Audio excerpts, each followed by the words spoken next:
une mise en place massive des reports. Il faut bien donner des solutions pour effectuer ce report de la route vers le fer, que ce soit pour les voyageurs, mais également pour le fret.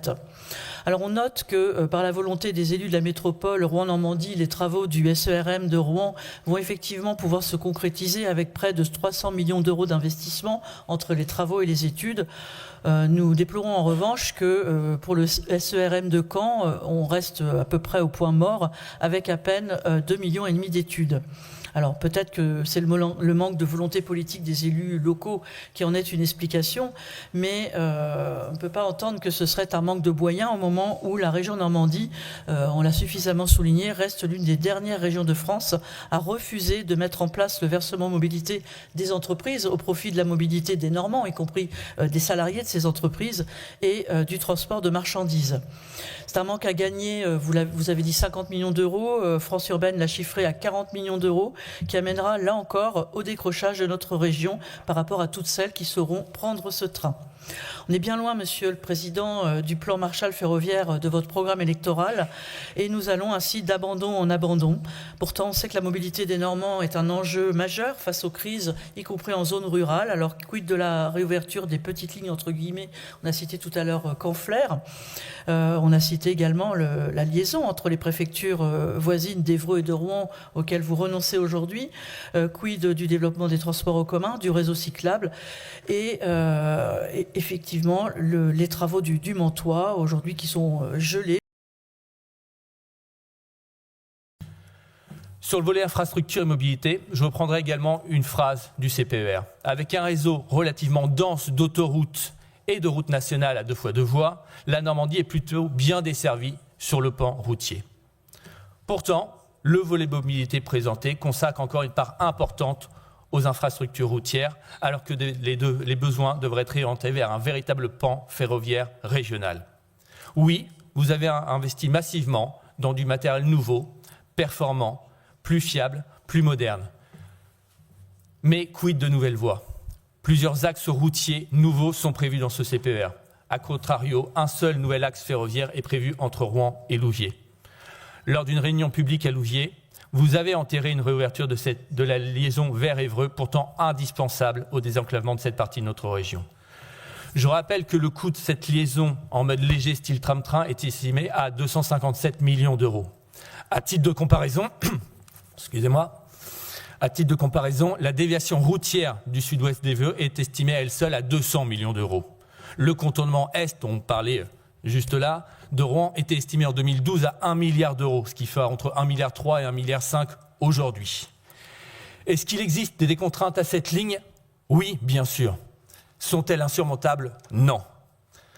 Par ces déclarations, vous enterrez également un deuxième tracé possible, proposé par plusieurs maires et élus de l'Eure, qui verrait une amélioration des voies passant par Serquigny. Un véritable réseau ferroviaire régional structurant, permettant une alternative crédible à la voiture a dû être proposé dans ce CPER. Et ce n'est malheureusement pas le cas. Ce CPER aurait dû et aurait pu également être l'occasion de replacer la NPN au cœur du développement de notre région, de rappeler son indispensable réalisation, même s'il dépend du CPIR, j'en ai bien conscience, mais dont nous ne savons pas aujourd'hui la date de passage dans notre hémicycle. Amener le rail partout. J'ajouterais que le réseau nomade que nous exploitons, c'est évidemment un réseau qui articule la route et le ferroviaire.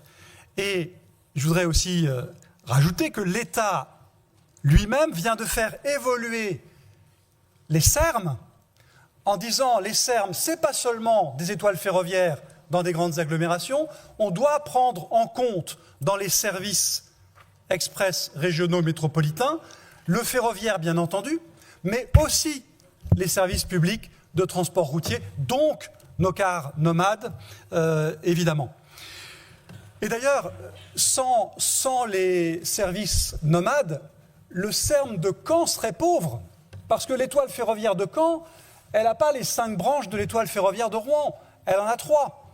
Et donc, on ne saurait pas répondre bien à tous les besoins en mobilité si on s'appuyait que sur le ferroviaire, dans nos 2 projets de SERM. Sur les SERM, Madame Sanchez, vraiment, s'il y a bien un sujet sur lequel on travaille avec les 2 agglomérations, et en avance sur la métropole de Rouen, mais en bonne intelligence avec les élus de la métropole. Vous avez semblé qu'il n'y avait que les élus de la métropole de Rouen qui poussaient les sermes. Il n'y a rien de plus faux que ça.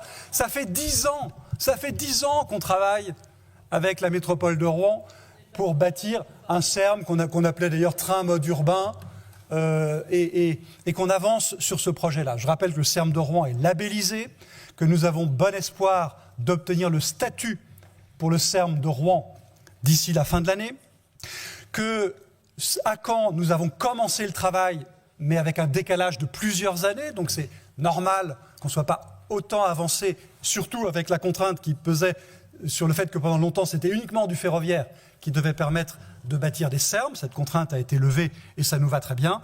Et donc on travaille, c'est vrai, avec un décalage dans le temps entre le serme de Rouen et le serme de Caen, mais on travaille bien avec les deux agglomérations dans cet esprit et avec toujours l'incertitude, toujours la même, de savoir qu'est-ce qu'on aura comme financement au bout du compte. Parce que c'est des promesses qui aujourd'hui ne sont pas financées, comme beaucoup d'autres. C'est des annonces qui ne sont pas suivies des faits.